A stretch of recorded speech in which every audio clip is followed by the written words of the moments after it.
An IDE, or Integrated Development Environment, is an application that provides special tools for programmers to write, debug, and compile code. Why do programmers use IDEs? Well, you can think of it this way. You could write a letter in Notepad, a simple text editor, if you needed to type a letter. Or you could use Microsoft Word, a powerful word processor. They both allow you to write the letter. But Word comes with features like spell check, advanced formatting, and integrations that make it easier to get the job done. It's the same way with IDEs. They help programmers to be more productive with their daily coding task. Let's take a look at a few. We'll start with VS Code. Visual Studio Code, or VS Code for short, is a lightweight IDE. It was initially designed for the JavaScript and TypeScript programming languages. However, it now supports many more languages through powerful extensions. One of its unique features is IntelliSense. IntelliSense allows you to get code suggestions while typing. This works a lot like autocomplete when you're sending a text or searching in Google, and it guesses the rest of the phrase you're typing. Next, we'll take a look at IntelliJ IDEA. This IDE is optimized for the Java programming language. What's unique about IntelliJ is the built-in support for spotting errors in your code and helping you to write code that follows best practices. It's one of my favorite IDEs. And finally, we'll hop over to Sublime Text. Sublime Text is blazing fast, lightweight, and powerful. So if you're working on projects that don't require the powerful features of a traditional IDE, Sublime Text is a great option.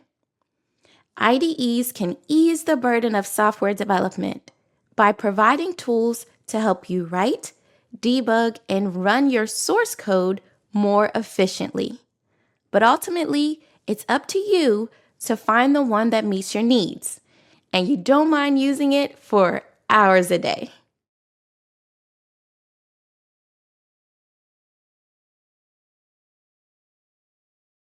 Artificial intelligence has become an essential tool for programmers, helping them write, debug, and optimize code faster than ever before. From automating repetitive tasks to improving code quality, AI is transforming the way developers work.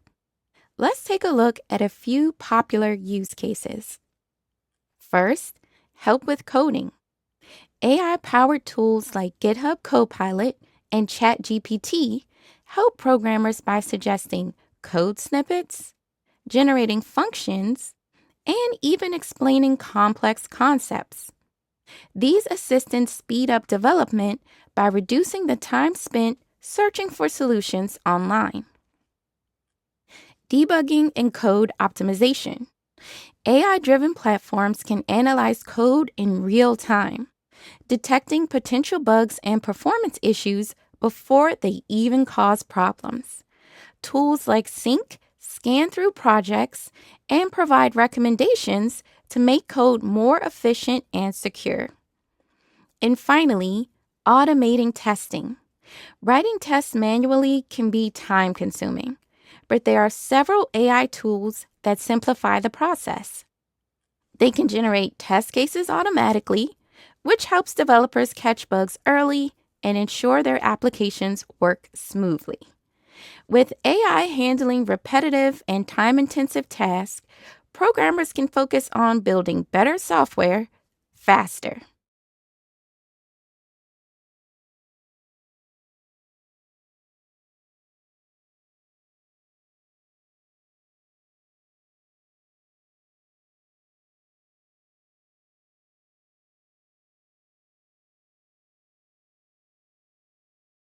Finding answers when you run into issues writing your programs will make you a more successful programmer.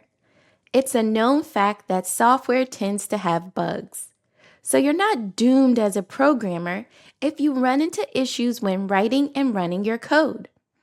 But when you're first getting started, what can you do to figure out why your code is misbehaving? I'll share 3 resources that you can turn to for getting yourself unstuck. The first is the official documentation for your programming language. For example, here's the documentation for the Python programming language. You can find numerous code examples and explanations of what the various commands do and their expected behavior. This will help you understand why your code may not be doing what you're expecting. When you come across errors that you don't understand, the best thing to do is look them up on stackoverflow.com. Here, you can copy and paste the error message and then look for similar questions to what you're experiencing. Then, when you click on the question, you will often find a suitable answer. And finally, you can turn to the numerous online tech communities that exist to provide support. For example, here's the Kotlin community page.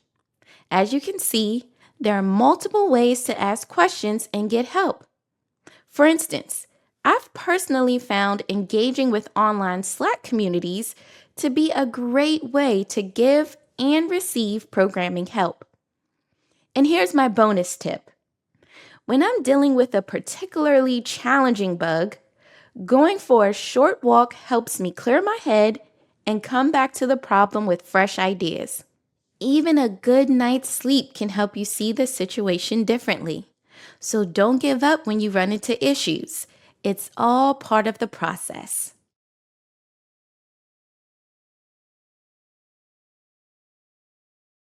There are thousands of programming languages available.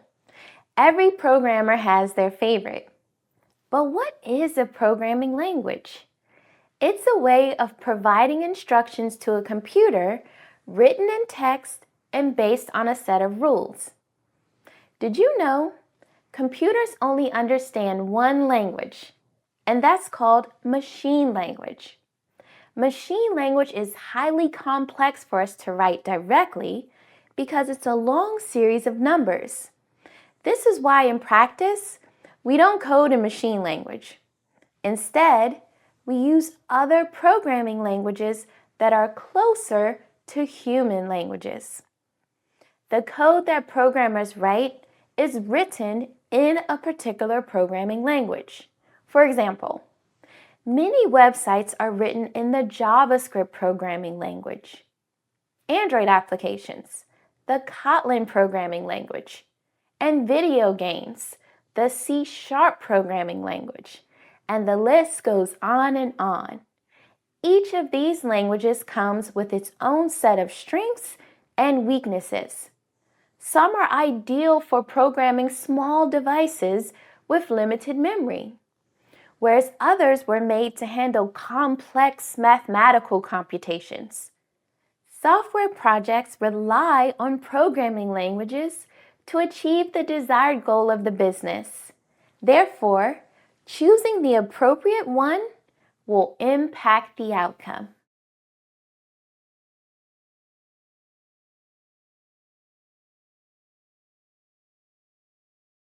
A programming language can be broken down into 2 components, its syntax or rules, and its semantics or meaning. For instance, we would write welcome in English and use 1 exclamation mark. But in Spanish, we would write bienvenido. They mean the same thing, but Spanish requires an exclamation mark at the beginning and end, unlike English. This is one rule or syntax of the Spanish language. Likewise, programming languages also have unique syntax rules. Let's look at an example. First, we'll look at a language called JavaScript.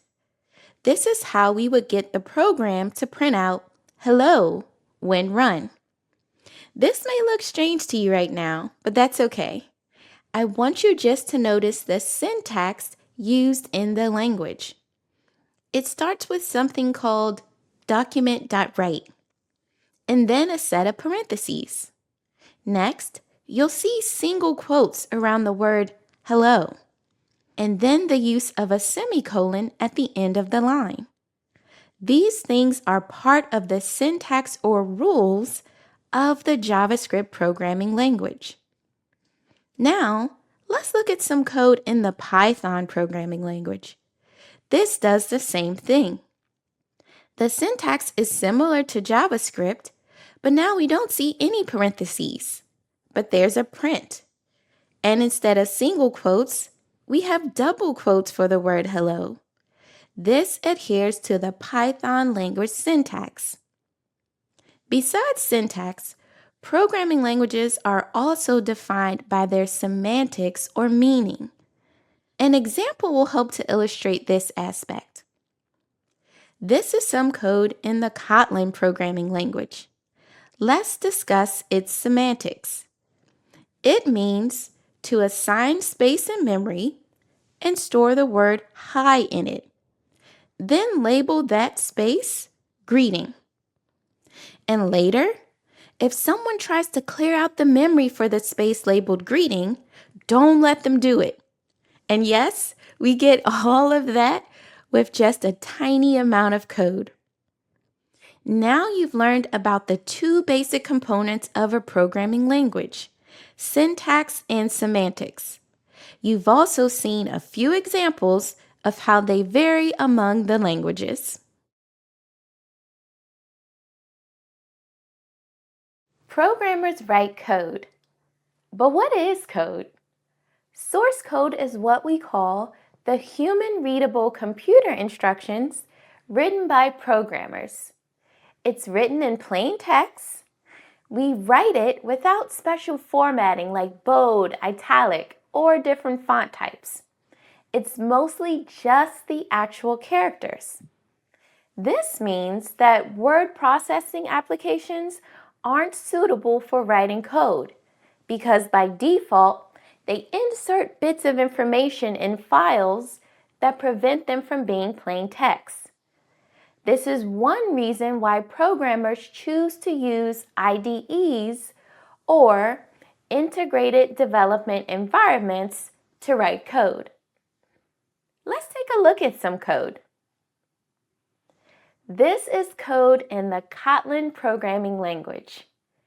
It's used for developing many different types of software applications. I primarily use it for creating Android apps. Let's take a look at some things you may notice. First, source code is often made up of multiple lines of code. It can contain empty lines and spaces. Also, you'll see a few human-readable words mixed in with numbers and non-numeric characters. You don't have to be a programmer to tell that this code has something to do with checking an age and then printing out or displaying if the person is old enough to register. However, this is a very simple program. Most source code is much more complex than this example. It's not uncommon to work on programs with thousands of lines of code.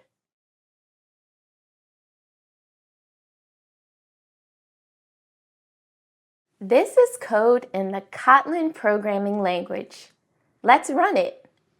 We see something is happening, and then two sentences are printed to the screen below.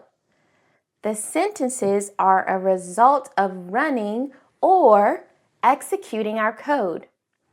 If you recall, computers only speak one language, machine language.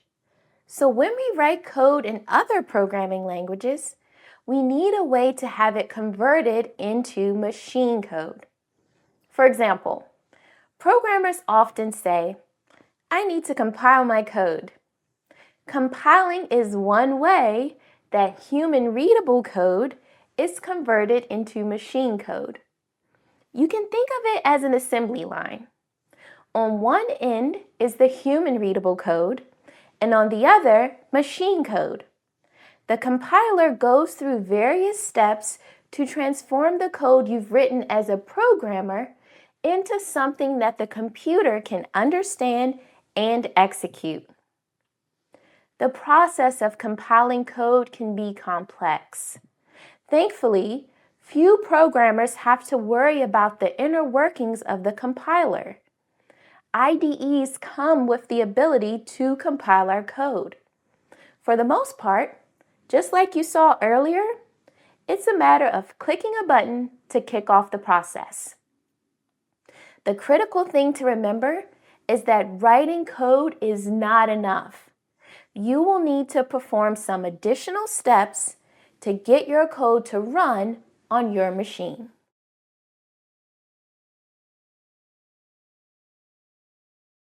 In algebra class, you were introduced to variables. Remember seeing formulas like this, where both x and y represented variables? A variable was a placeholder for an unknown value. Similarly, in programming, we use variables as a container for a value. When we run our programs, the computer gives us space in its memory where we can put data that we want to use as a reference for later. This data is called a variable. Variables are an essential part of programming because we need a way to store information. Think about your favorite online game. A programmer will need to keep track of dozens of variables. For example, I like to play word games online. Besides the score for each player, there's the total number of tiles left to play, the value of each tile, bonus points, and more. Each of these values are variables stored in the computer's memory. To visualize this, imagine each variable is a jar on a shelf. One jar holds your score, another the total number of tiles, and yet another the number of tiles left. As the game proceeds, the values of the variables may change. For example, if you score, the value of the score variable changes, and the previous score is gone from memory. Also, when you make a new word, the number of tiles left will decrease. But then, when it comes to the total number of tiles, that's a variable that doesn't change during gameplay. These are special types of variables that we call constants because their values don't change. Variables are vital in any programming language as they allow you to write flexible programs. Can you imagine playing your favorite game and the moves are always the same, the score always the same? You would lose interest quickly. Rather than assuming how the user will interact with your program, variables allow you to leave it up to them. A more engaging experience all around.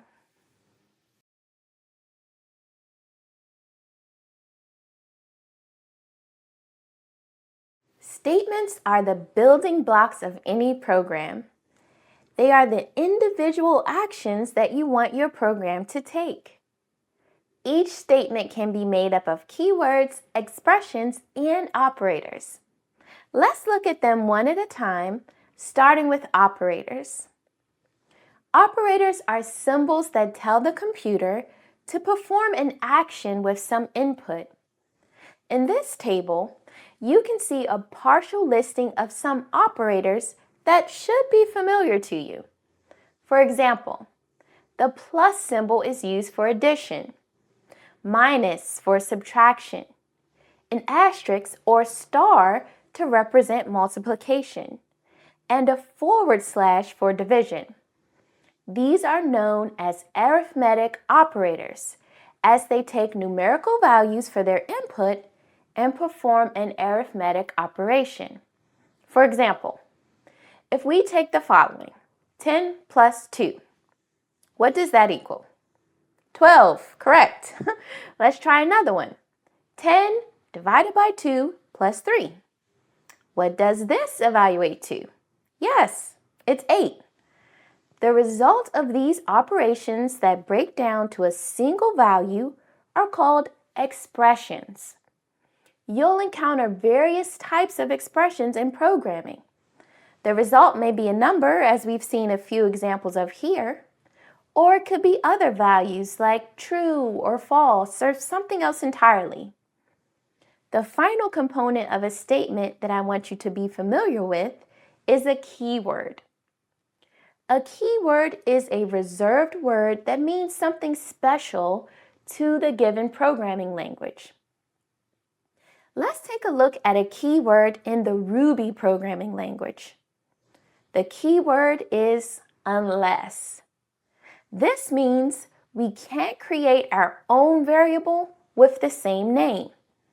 The program would not compile as the keywords need to be used according to the rules of the language. Bear in mind, each programming language has a set of reserved keywords useful for building robust statements. Computer programs are made up of statements. Statements that can perform a mathematical calculation, print something to the screen, or even make a choice between two code paths. This powerful concept is the foundation of all code that programmers write.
At the time of this recording, the top 5 programming languages are Java, Python, JavaScript, C++, and C#.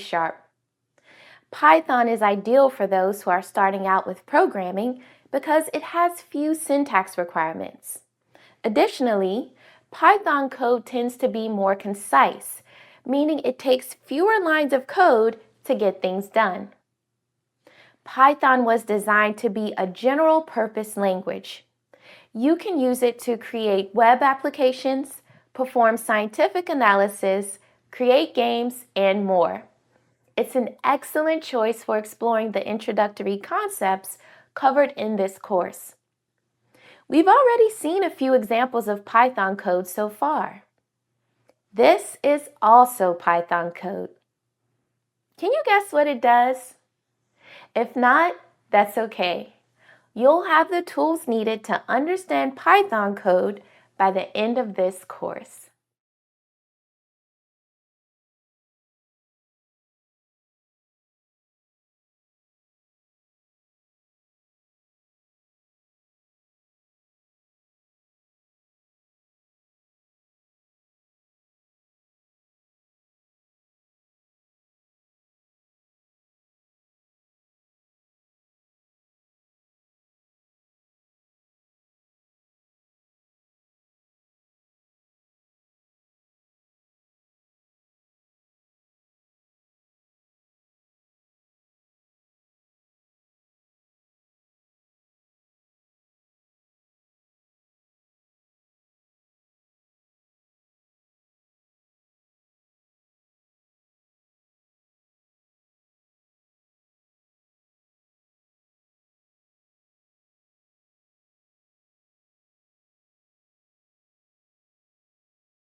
Python is ideal for learning how to program, as its syntax or rules are easy to understand. Let's start with the basics. If you want to print something to the screen, you use the print command. Typically, when we say print in programming, we don't mean grab a piece of paper from the printer. Instead, it's referring to displaying the result of a command on your screen. Let's print Hello World. To do that, we'll type print and open parentheses. The matching close parenthesis is added for us. In the Python programming language, commands like print have matching open and close parentheses. Next, inside of the parentheses, we put what we want to print. In this case, we want to print out the words Hello World. So, we'll put a set of double quotes and then Hello World. Let's run our code. In the output section, we see Hello World, but not surrounded by the double quotes. Why not? That's because this is a special type of data. It's called a string. When Python prints out strings, it doesn't include the surrounding double quotes. You can also use single quotes to define string data. Let's put another line of code. This time, it will be to print Hello World with single quotes. So we're going to hit enter, and I'll type print, open parentheses, and then Hello World with single quotes. And when we run our code, we see the same output twice, Hello World. But notice how the two Hello World strings are printed directly underneath each other, although we have an empty line between the commands in our code. This is the next thing that I want to highlight about Python. When the code is run, it ignores empty lines. The computer pretends that they're not even there. So you can put as many blank lines as you like, and your output will be the same. Try it out now. Add 5 empty lines between various statements. Run your program to confirm the output. Did you get the correct result? Great. Next, it's essential to know that the print command doesn't only print string data. It can print other types of data as well. Let's print out a number. We'll start by printing out the number 42. Let's add another empty line, and then we're going to type print, open parentheses, 42. And then let's run our program. What should we expect to see? Yep, the number 42 is on a new line right underneath our Hello World strings.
We declare variables in Python by giving them a name and then setting their value. This assignment is done with the equal sign. Let's create some variables so you can see how it's done. The first variable we'll create will be a number representing a score. We'll write the word score, then a space, an equal sign, another space, and then the number 750. What did we just do? Score is the name of our variable, and because of the equal sign, we are assigning it the value of 750.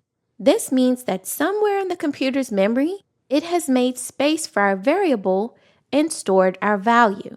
Let's see what happens when we ask the computer to print out what's in the score variable. To do that, we'll use our familiar print command, and we'll provide score as its input inside the parentheses. So we'll come underneath score, we'll type print, open parentheses, and then score. Let's click run, and we get 750 as the output. Perfect. Let's leave a note for ourselves to know what this variable is used for. To do that, we're going to add a comment. We'll go above where we've defined the score variable. I'm going to put a pound sign and then the words, the user score. This is how you create a comment in Python. Comments are ignored by the computer and they don't appear in the output. Let's rerun the code so you can see that. Still the same output, 750. Comments are helpful to remind you and other programmers what your code does. Let's create another variable. This variable is going to hold the value of my favorite snack. I'll put the pound sign, and then I'll put my favorite snack. Underneath, I'll create a variable. We'll start by giving the variable a name. It will be favorite underscore snack. Now notice that I used an underscore here instead of a space. That's because the rules of the Python language dictate that variable names can't contain spaces. To get around that, it's common to use an underscore instead. Next, I'll add a space, an equal sign, another space, and then the string cookies. Let's print this out. We'll use the print command again. So on this new line, I'm going to type print, open parentheses, and then favorite snack. Let's run our program. And we get 750 followed by cookies right underneath. Are you starting to get the hang of creating variables in Python? I hope so. Why not try to create a few more variables of your own and print them out? Practice makes perfect.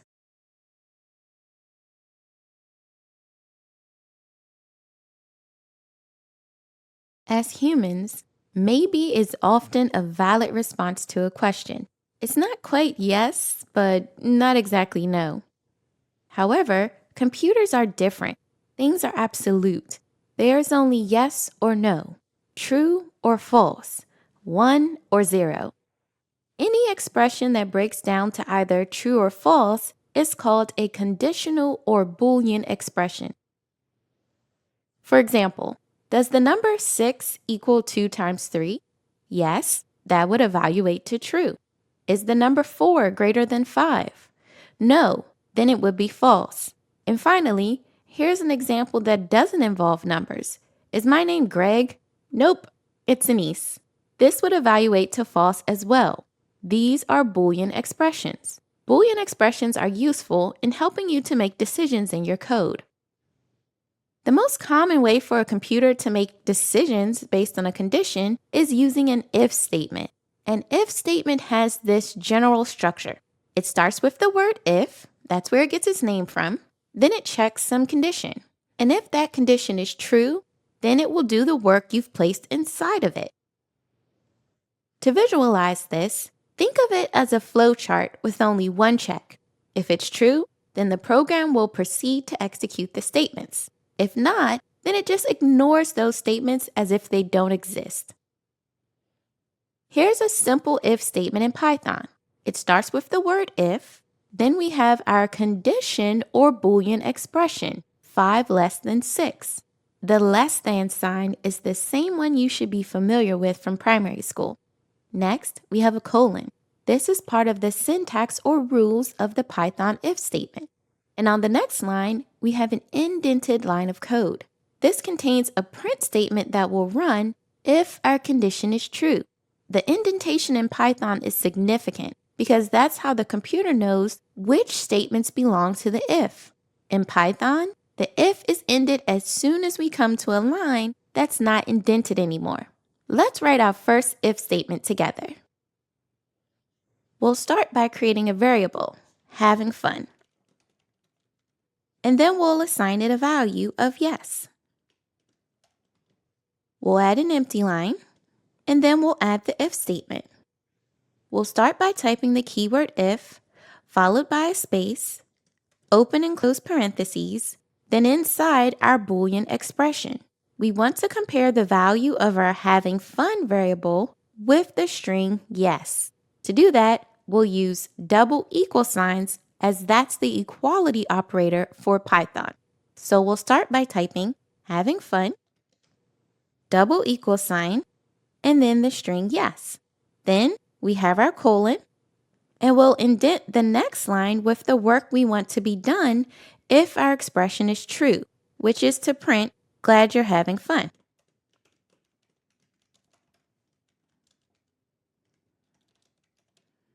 Let's run our program to check the output. And we get the desired output. I want you to change the value of our variable to no and see what happens when you run the program. If statements allow a program to take different paths while it's running. This allows us to switch things up and write more exciting programs.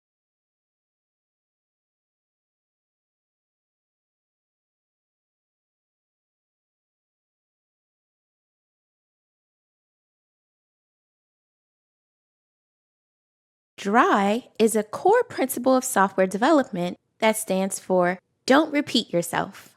Programmers attempt to write simple, easy to read, and unrepetitive code. Functions help us do this. A function is a block of code grouped together with a name.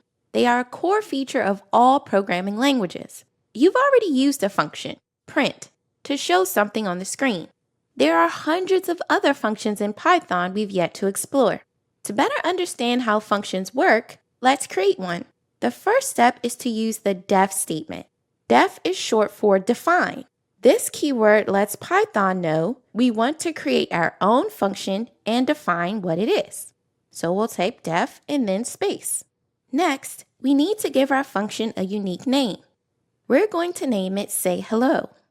Like variables, we can name a function anything that we like, as long as we stick to the programming language's syntax. The next thing we need is a set of open and close parentheses. We want our function to say hello to someone, so we're also going to put a variable, name, inside the parentheses. And finally, we're going to put a colon and hit enter. Notice how the IDE automatically indents the next line of code. This is because we need to indent the lines of code that we want to include as part of our function. Now, where have we seen this before? We do the same thing for our if statements. We often call the code block that belongs to a function its body. So when you hear function body, that's simply another way of referring to the code that the function will execute. To get the hang of the syntax, we'll only add one line of code for now, a print statement.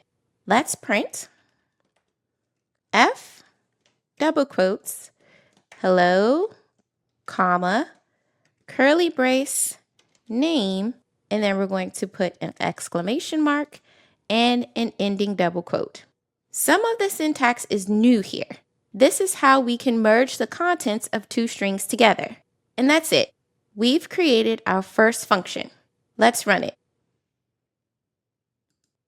Oh no, we don't get any output from our function at all. Can you guess why? Creating a function means we taught the computer how to do some work. But to have that work done, we need to call the function first. In Python, you call a function using its name followed by a set of open and close parentheses and any input the function takes. So let's do that. First, we'll add an empty line. This is going to allow us to show that our function is over. Then we'll delete the indentation that the IDE has added. This signals to Python that whatever code we put next is not part of the function. Now we can call the say hello function. So I'm going to type say hello, and for its input, I'm going to put the string Tiffany. Let's rerun the code. This time we get hello Tiffany. Excellent. Now we can say hello as much as we like. Let's copy this line and paste it a few more times. So I'm going to copy line number 4, and I'm going to paste it underneath 5 and 6, and then I'll change the names. Let's do Maya, and we'll do Andrea. Okay, let's click run. Perfect. Our function was executed each time we called it. Now you know how to define and call your very own functions.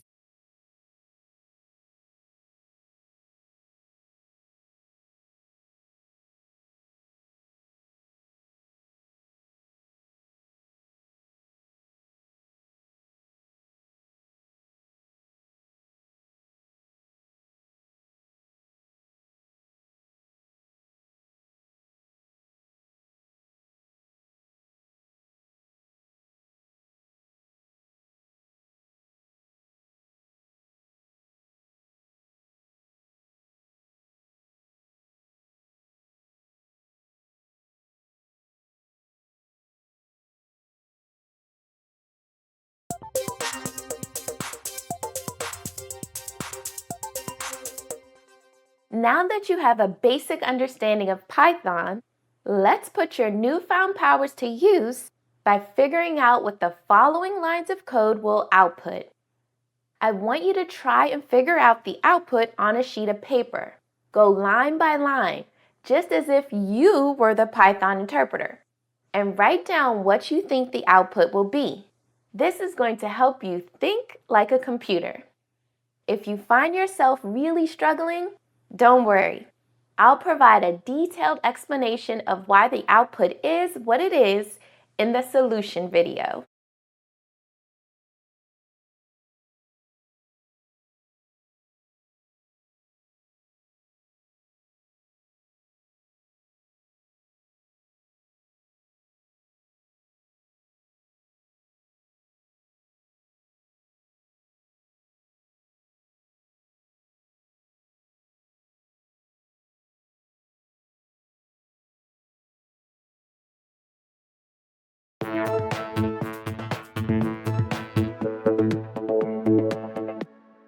Are you ready? Let's work our way through the code line by line to figure out the output.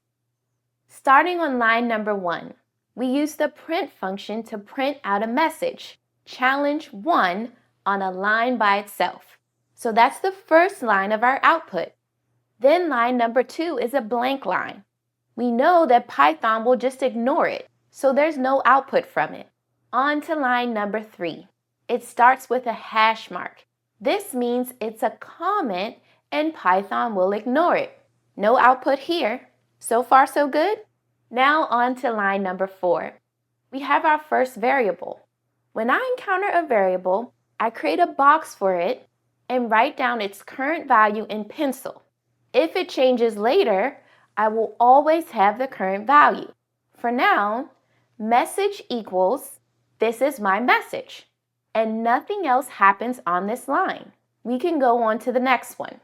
Here, we have another variable, note. Again, we can create a new box to represent this variable and its value. On to line number 6, our familiar print function. It prints out the contents of the message variable. If we look at the contents of our box, then we have our next line of output. This is my message. Line number 7 is a blank line, nothing to see there. Then we have another comment on line number 8. No output there. Hopefully you're starting to get the hang of how Python ignores white space and comments. On line number 9, we introduce a new variable named result. Let's create our box for it and write down its value. Did you remember that an asterisk represents a multiplication operation in Python? This means 2 times 3, which is 6. Therefore, the result variable equals 6. And on line number 10, we're going to print it out. We're almost done. Just a few more lines of code to parse. On line number 11, another empty line. And finally, line number 12, we print out challenge complete. Were you able to figure out the output on your own? If so, that's awesome. If not, that's okay too. It takes lots of time and practice for most people to really understand how these things work. Just keep going.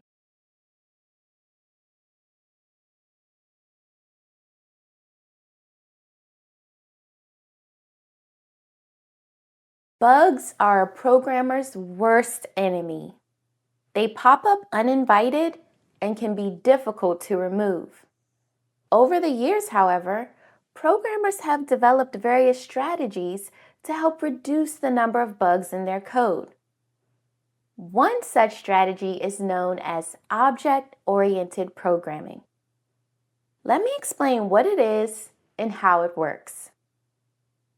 Object-oriented programming involves using code to represent real-world things and situations. Let's look at an example. We'll take a puppy. What are some of their characteristics? They have a name, an owner, a breed, and maybe even a favorite toy. What do? They can sit, play, and sleep. With object-oriented programming, a puppy would be represented as a class with certain properties and functions. A class is a blueprint for how other objects should be created. For example, we can have a puppy named Marble and one named Onyx. They would represent two instances of our puppy class. Both Marble and Onyx have the same types of properties and actions, but they are not the same. They have unique names, breeds, owners, and favorite toys. Moreover, Onyx could be playing while Marble is sitting. But what is the benefit of structuring code this way? One major benefit is that it helps to isolate code changes. There might be multiple actions that we want our puppies to take when they play. They could run, jump, or roll over. And then maybe later we decide we actually want puppies to run, beg, and lie down. With object-oriented programming, we only need to make the changes in one place. Score. Additionally, this type of programming style has wide adoption across programming languages. You will be able to find numerous resources and examples to aid you in learning the concepts. By adding object-oriented programming to your arsenal, you'll be able to develop more flexible software with fewer bugs.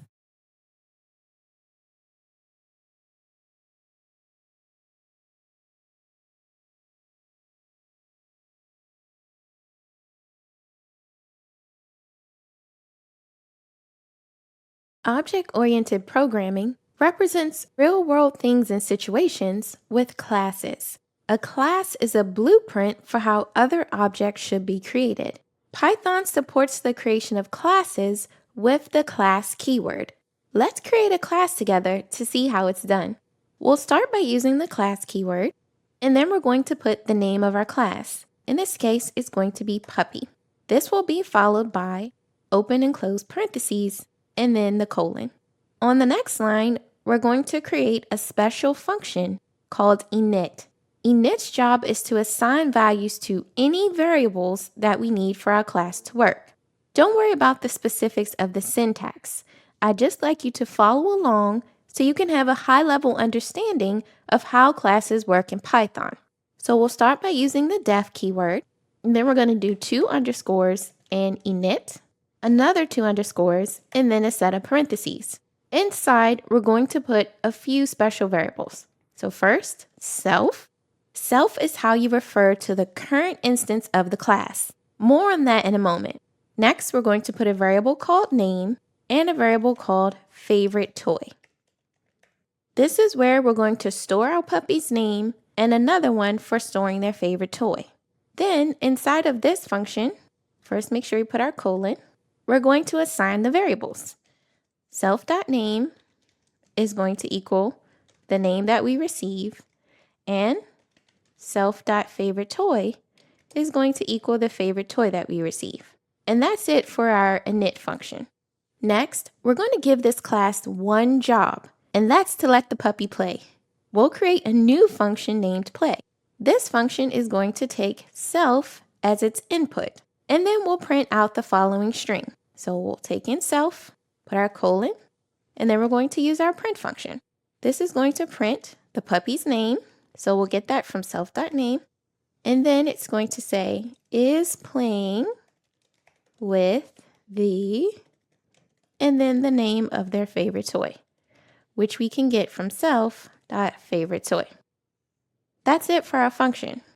Now let's use our puppy class to do a few actions. The first thing we want to do is create an instance of our class. Remember, the class definition is only the blueprint. To make your code work, you'll have to build something using the blueprint. That's exactly what you're doing when you create an instance of a class. To create an instance in Python, you create a new variable, and then you assign that variable to the name of the class, followed by any inputs inside the parentheses. In this case, our puppy class takes the name of the puppy and their favorite toy as strings. So we're going to create a new variable named Marble. We're going to set this equal to puppy, because that's the name of our class, and then we'll pass the strings Marble and the favorite toy, let's go with Teddy Bear. Okay, that's it. Now that we have an instance of our puppy class, we want to call the method on the class that we defined, play. To call this method, we have some special syntax in Python.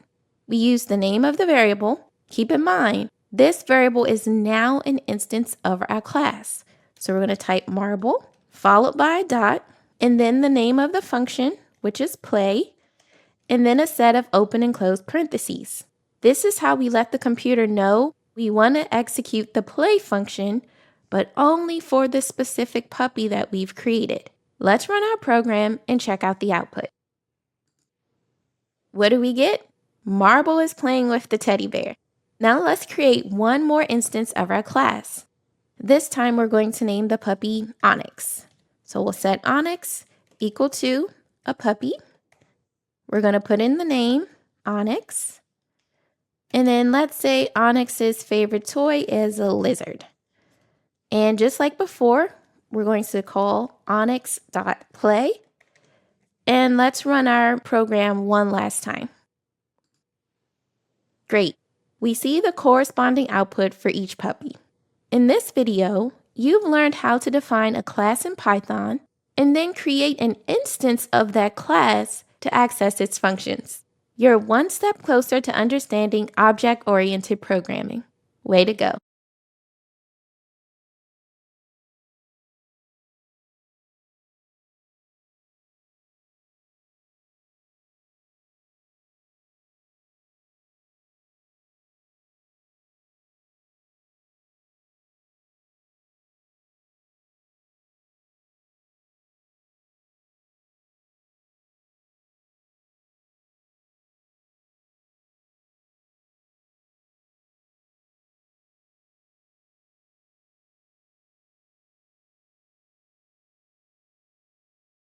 Your files can get long and unruly as you add more code to your classes.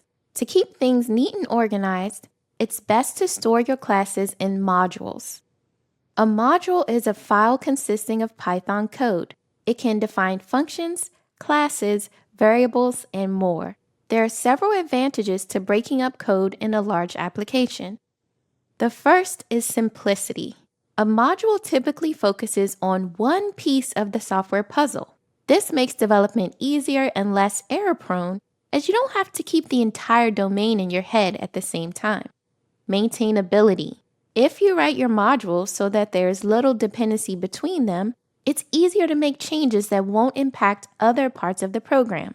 This is also a great way to support collaboration on a shared code base among programmers, as you've reduced the chances of conflicts when changes are made. Finally, reusability. By placing code in modules, you open the door to reuse that code in other places throughout your application. Remember, programmers aim for code that adheres to the DRY principle of don't repeat yourself. By using modules, you'll be keeping with the overall Python philosophy of clean, uncluttered code.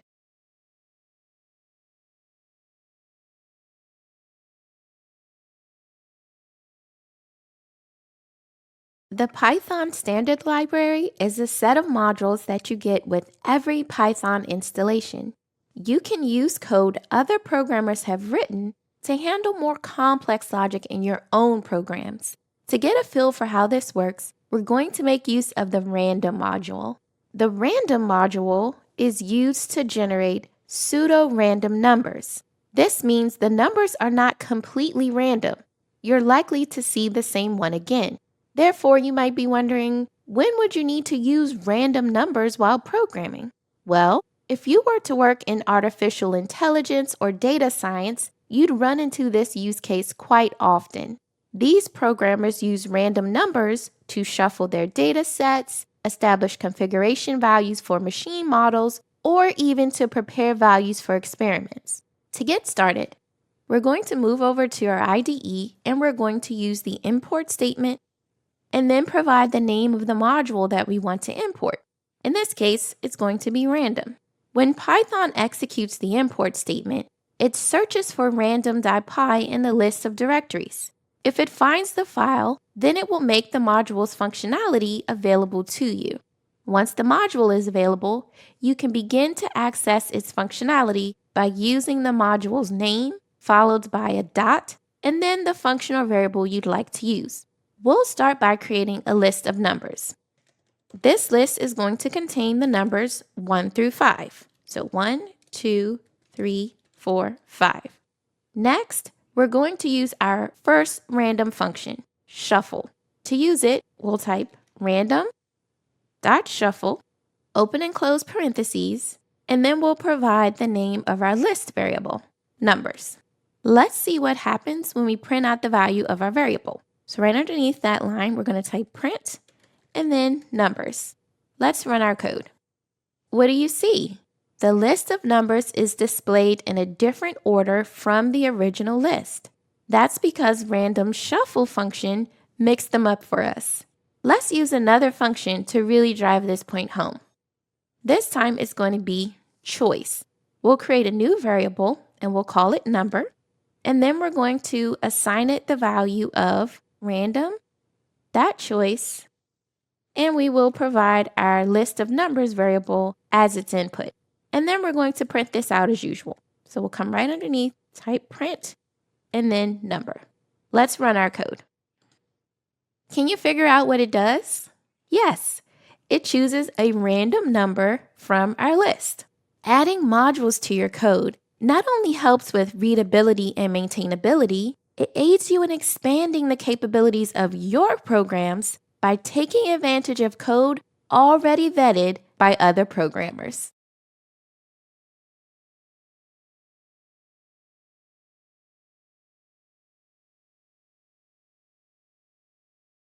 Python is capable of handling almost any software development requirement. It has libraries and packages for web browsers, databases, image manipulation, email, and much more. This makes Python ideal for various real-world projects. Curious to learn more? Let's take a look at a few popular use cases. Web development. Django is one of the most used Python web frameworks. It allows teams to not only create websites quickly, but to keep scaling them for millions of new users. Some well-known sites using Django are Spotify, Disqus, and Instagram. Next up, animation. Blender is a free and open source tool used for 3D modeling, texturing, and animation. It is powered by Python and even exposes a way for programmers to create animations using Python code. Python is also known for having numerous libraries that specialize in image manipulation. For example, the Scikit image library is used for analysis of medical images and to classify images for object detection in machine learning applications. Speaking of which, Python's use in machine learning and artificial intelligence has caused it to explode in popularity over the past several years.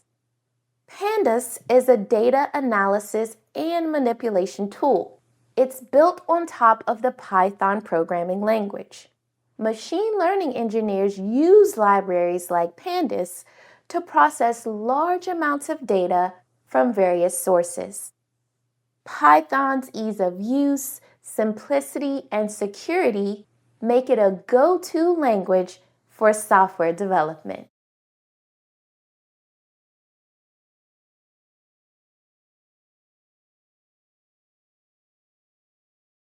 There are hundreds of programming languages out there. Let's take a look at the most popular. At the time of this recording, Python is number one, closely followed by C, Java, and C++. And you might be surprised to know that they're all related.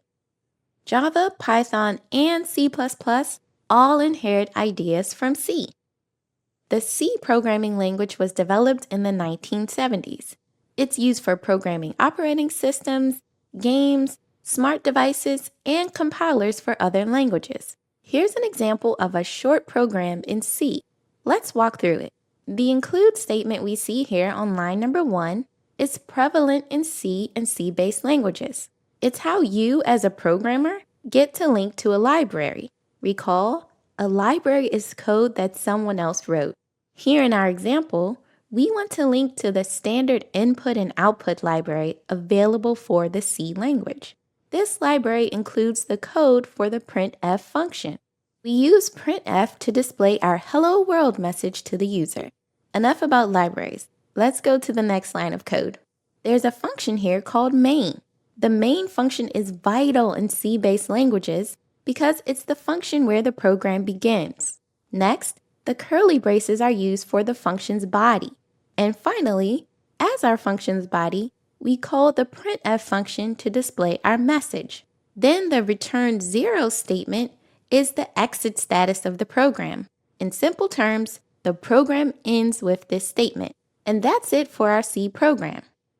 C is not your best choice if you're interested in making a desktop, web, or mobile application. It's a low-level language and requires more advanced programming knowledge. However, some of its successors are ideal for these types of applications. Let's take a look at a few. First up, Java. Java is a cross-platform programming language. This means that you can write your Java code, compile it, and then any device that has the needed program installed can run it. It's famous for desktop applications and backend services. It's a C-based language, but unlike C, everything in Java is in a class. We've already learned about classes and their importance in object-oriented programming. Here's some Java code. It looks pretty close to what we saw with the C programming language, with its use of curly braces, semicolons, and the main function. One of the new additions is the class keyword. This is how the Java language prefers to organize its code. Let's take a look at one more language, C++. C++, as the name hints at, is also a C-based language. It's easier to learn and work with than C because it adheres to the object-oriented programming style. C++ is used for games and game engines. In this video, we've only covered 3 programming languages, and there are hundreds more. So depending on what type of applications you want to develop, you'll have the chance to choose the one that suits your needs the most. Depending on the programming language you're working with, variables can behave differently. Some languages require that you define your variables and their types before using them, like Java, C#, and C++. For example, if we want to store a user's age in Java, we would have to first declare that it will be of type int and then give our variable a name, age. We get 37 as our output when we run this code. Now let's compare this to a more relaxed language like JavaScript. We don't need to declare a variable's type with JavaScript before using it. Here, we declare the variable and use it at the same time. But I'd like you to notice a couple of things. First, we provide the name, not the type of the variable. And we use a keyword const to represent that once we get this value, we don't want it to change. When we run this code, the JavaScript interpreter can figure out the type based on our value. There are pros and cons to both styles. The more relaxed languages tend to be more flexible and result in less code. With more strict languages, you have fewer surprises when the code is run. Each programming language has rules that you must follow when choosing the name of your variables. For example, here are the rules of the Python programming language. You can write code that will compile with fewer errors by following these rules. Most C-based languages have the same rules that you see here. That makes it easier for you to learn new languages when the syntax is similar. In general, you want to use short descriptive names that make your code easy to understand. Naming things takes practice. It's often cited as one of the most complex problems in computer science. Keep that in mind and be patient with yourself as you get used to working with variables.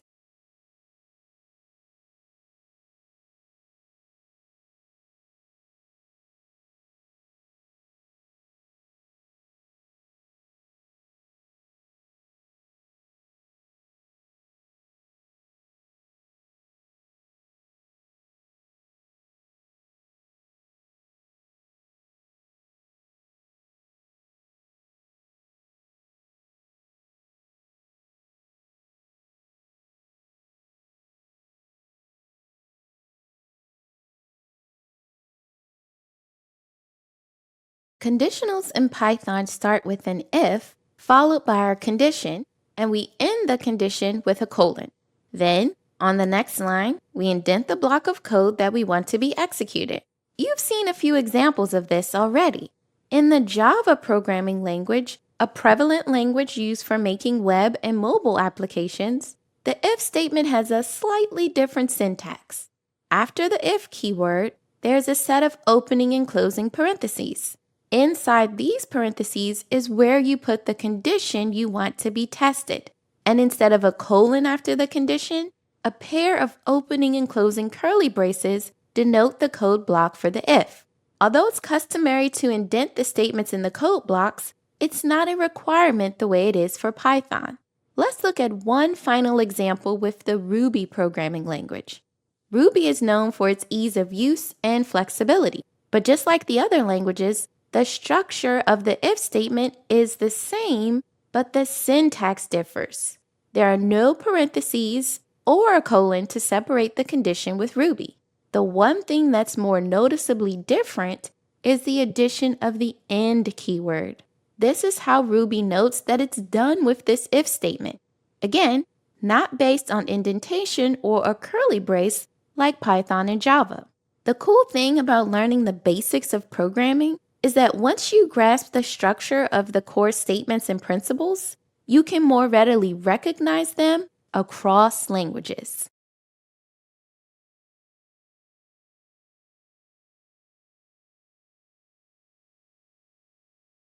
You're sold. Computer programming is the career for you. But you may wonder, what are the different types of jobs available? Within the industry, there are dozens of paths that you can pursue. In this video, I will share 5 of the most popular programming jobs to date. First up is a software application developer. Software developers create software applications that may include programs built for a specific task or those used in operating systems. Their job involves the design, testing, and troubleshooting of software to meet the needs of various users. Several programming languages are commonly used, such as Java, Python, C++, C#, and Ruby. Next is a web developer. How a website looks and functions are the direct results of a web developer's work. Web development can be a fulfilling career, as you have a working website to show off your hard work at the end of a project. Web developers may specialize in front-end or back-end development, or work on both as a full-stack developer. JavaScript, Python, Java, and PHP are the primary languages that dominate this space. Moving on to a network systems administrator. These folks manage a company's servers, computer equipment, local networks, and intranet. In addition, they have the challenging job of providing network security and preventing viruses from infecting the company's systems. To work as a network systems administrator, you may write code in either Python, Bash, or PowerShell. On to my job of choice, a mobile application developer. This is how I spent much of my tech career. Mobile app developers create software applications that run on mobile devices like phones, watches, and tablets. It's a delightful career choice, as you often get to develop applications that users rely on in their everyday life. The most common programming languages for mobile development are Kotlin, Swift, and Dart. Our last job is a software quality assurance engineer, or QA engineer. QA engineers work to establish and maintain the high quality of software written by other programmers. You can find them writing code in Java, Python, JavaScript, and more. Did one of the jobs pique your interest? If so, now's the time to start building on the knowledge you've already acquired to pursue the next big thing in your programming journey.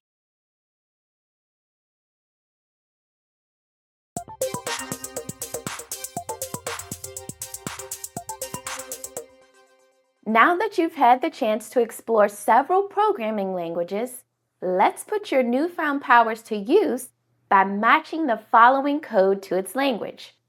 I have 3 different code snippets for you to review. I've also provided multiple choices that you should choose to pick the correct language. For example, after reviewing the first code snippet, is this A, the Java programming language, B, the Ruby programming language, or C, the Python programming language? Go line by line, checking out the syntax of the code to determine what programming language it belongs to. Then make sure you watch the solution video where I'll walk you through each code snippet and provide the answers. See you soon!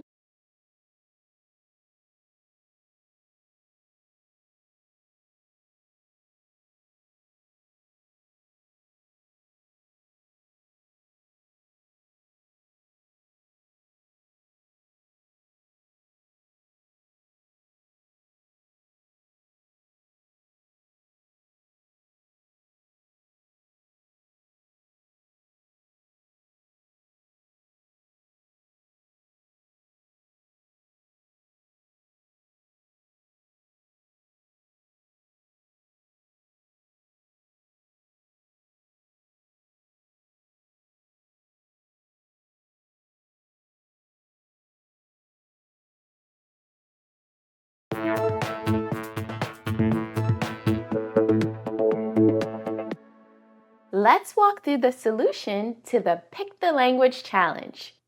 Here's our first code snippet. Let's take a look at the syntax. First, we see the use of the class keyword, then curly braces and semicolons, and a main function. Did you guess the Java programming language? If so, you'd be correct. Let's go on to our next code snippet. What's unique here? First, variables are defined using the const keyword, but not the type. Next, we have semicolons used throughout. And finally, we see the output is printed using the console.log function. So which language is it? It's the JavaScript programming language. I hope you guessed the same. Let's look at our final code snippet. It starts with an include statement. Then we see a main function and liberal use of semicolons. What language can it be? It's the C programming language, the grandfather of many of the most popular languages that we use today. And that's it. Were you able to match the code snippets on your own? If so, that's awesome. If not, that's okay too. Just keep practicing. You'll be able to spot different languages in no time.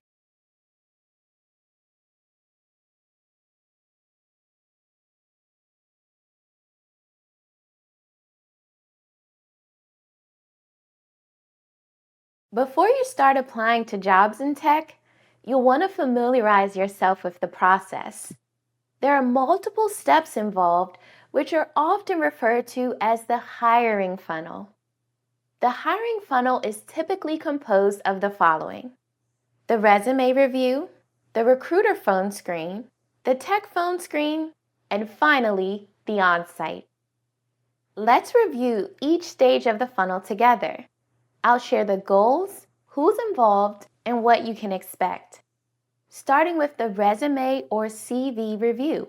The goal of this stage is to market yourself and get an interview. Depending on the size of the company, your resume might be reviewed by the recruiter, the hiring manager, or even software. Some companies use automated resume screening software to help them hone in on the most relevant applications. Since this is the first stage of the funnel, you'll want to spend time getting your resume just right. I'll be sharing my tried and true tested tips on how to create the ideal resume shortly. The second stage of the hiring funnel is the recruiter phone screen. This is where you aim to show the recruiter that you're a good fit for the company. You'll want to make sure you've done some preliminary research on the company. But where can you start? I recommend the following: the company's official About Us page, articles on their blog, their social media accounts, and public review sites. You want to impress on the recruiter that you have a sincere interest in the company and would be a valuable contributor. Moving on to the tech phone screen. This is where you get to highlight your technical skills, your problem-solving ability, and once again, your interest in the team. The technical phone screen is often conducted by a potential future colleague. Let's move on to the final stage, the on-site.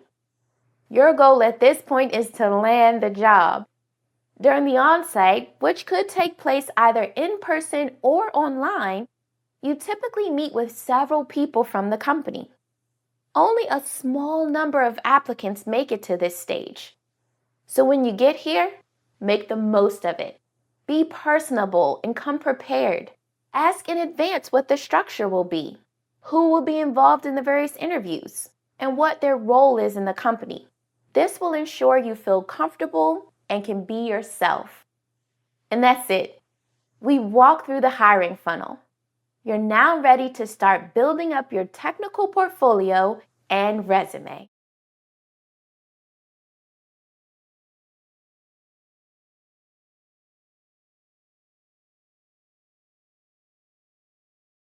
When you're just starting out in the tech industry, it can be intimidating applying for programming jobs.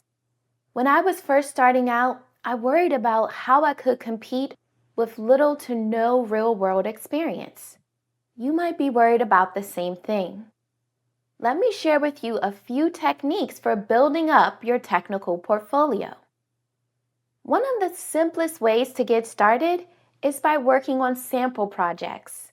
Sample projects are small coding tasks that give you the opportunity to demonstrate your skills with a given technology. Here are some of my favorite projects. A recipe app. This project will allow you to showcase navigation, going from a list to a detail screen, or even persistence if you add the ability to save your favorite recipes. A to-do list. You can find countless examples of to-do lists in various languages online. The To-Do app is great for basic create, read, update, and delete functionality. A simple online game. Snake is a popular go-to as the graphics are minimal and the gameplay simplistic. Next up, contributing to open source. This can be a rewarding way to learn and build up your portfolio since all of your open source work is public. You can reference it as proof of your skills to any future employer, and many open source projects set aside tasks specifically for beginners. This allows you to contribute small changes that make a difference. How do you know which projects are looking for help? I recommend searching on GitHub for any of the following labels: Help Wanted, Good for Beginners, or Good First Issue. You'll find a listing of projects that are looking for help and tend to be welcoming to first-timers. Moving on to internships. Internships can help you gain valuable work experience. They allow you to apply your newly acquired knowledge to real work. Internships can also help you to stand out among your competition, as interns typically require less training and can handle more responsibilities than someone with no prior work experience. And the final way you can build up your technical portfolio doesn't involve coding at all, and that's by means of a personal blog. There are numerous blogging platforms available for free. Blogging shows that you know how to communicate effectively in writing. But what could you write about? Here are some of my personal go-to blogging topics: learning something new, setting up a sample project, overcoming a technical challenge, takeaways from an online event or conference. We've looked at creating sample apps, contributing to open source, internships, and now blogging as ways you can build up your technical portfolio. Don't feel like you have to do them all at once, or even at all. Take your time, enjoy the process. If you do, you'll be on your way to landing your first job in tech.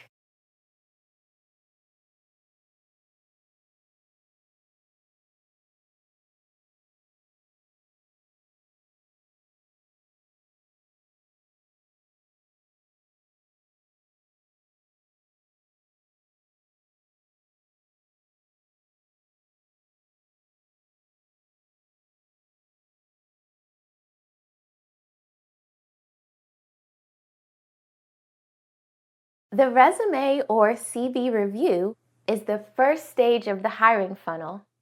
Typically, for entry-level programming positions, you may have to compete with hundreds of other applicants. The goal of this stage is to market yourself and get an interview. You can successfully market yourself by making sure you include relevant projects and work history, you document the technologies and libraries that you're familiar with, and you keep it succinct and metrics focused. Let's look at an example to see how this can be done. We're going to work on a resume for an entry-level Android programmer. They're applying for a job as a junior Android developer. Here's a snippet of the job description. We'll use this to help customize their resume. Let's start with the skills section. We'll want to make sure it includes the skills mentioned in the job description. It goes without saying that you shouldn't lie on your resume. Only include a particular skill if you actually know about it. In their case, we can add familiarity with the Kotlin programming language, dependency injection, and unit testing. Let's move on to the work experience. One of the best ways to structure the bullets in your work experience is to use this formula.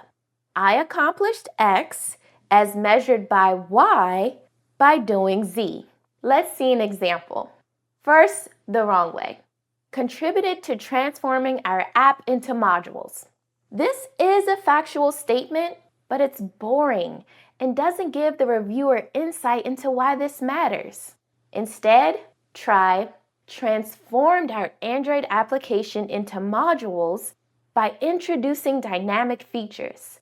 This lowered our build times by 35%. Much better. When you formulate your bullets, use words that have power and grab the reader's attention, like sustained, coordinated, orchestrated, acquired, spearheaded. All of these words really help your resume to stand out. And now for a pro tip. Add your GitHub handle and LinkedIn URL to provide the reviewer with a more well-rounded view of you and your accomplishments. Sharing your GitHub handle will allow you to showcase the projects in your technical portfolio, while your LinkedIn URL can highlight endorsements, recommendations, and honors you've received. When you put this advice into action, you're well on your way to securing a job in tech.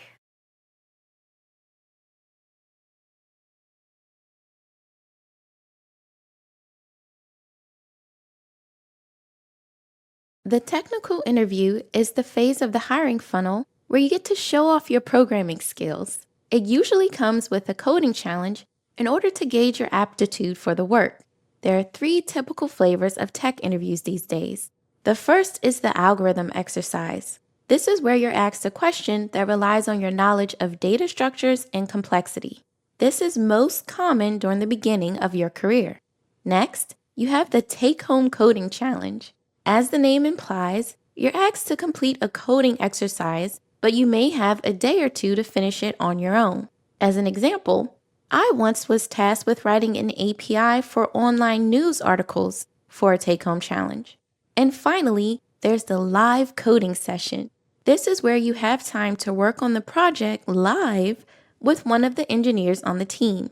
They ask you questions about your solution and may provide hints when you get stuck. For either one, you'll need to prepare in advance. How do you do that?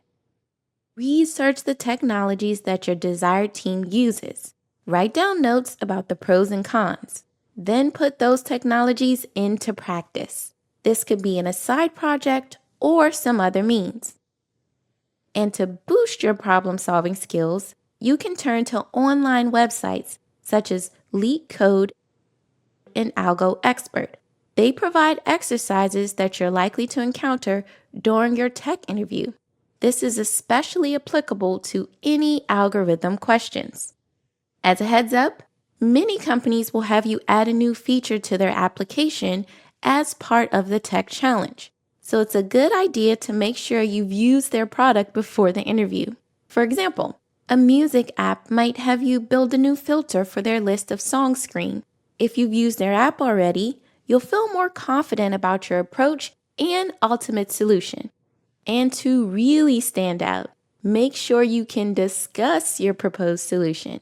Being able to effectively share your thought process will give the interviewer insight into how you approach problems. Communicating effectively is a timeless skill that is welcomed on any software team.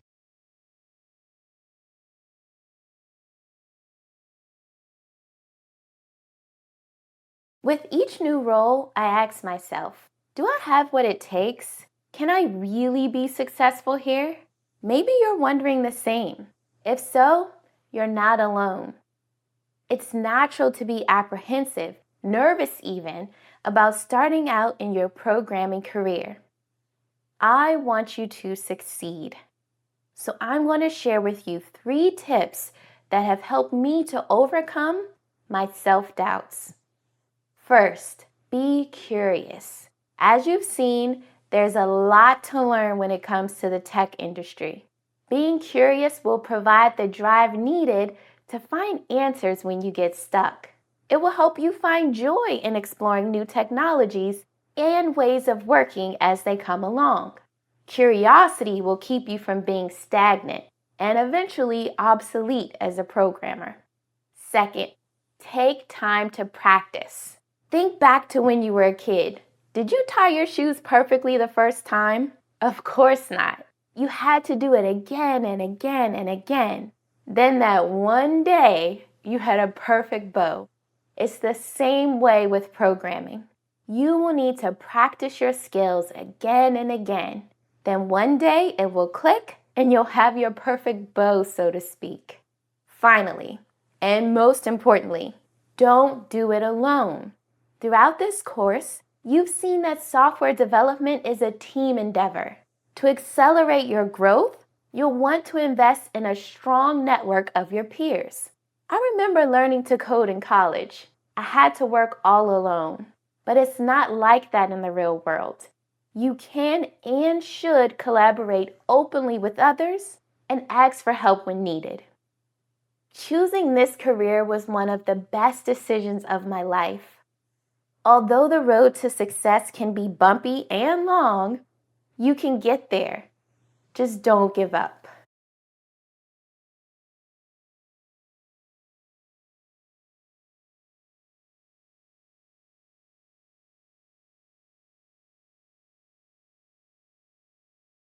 We're done. Congratulations. You've officially begun your programming journey. You've been able to explore the world of a programmer, learn what they do, and the tools they use to get their work done. You've also learned how programs are created using programming languages. And you've gained exposure to one of today's most popular programming languages, Python. I hope you feel inspired to keep learning more. At this point, I encourage you to keep going. There's so much more to learn, and exciting challenges lie just ahead. Be sure to check out the courses in the Programming Foundation series on LinkedIn Learning. This will give you a well-rounded view of what's involved in developing software. I really enjoyed putting this course together for you, and I wish you much success on your coding journey.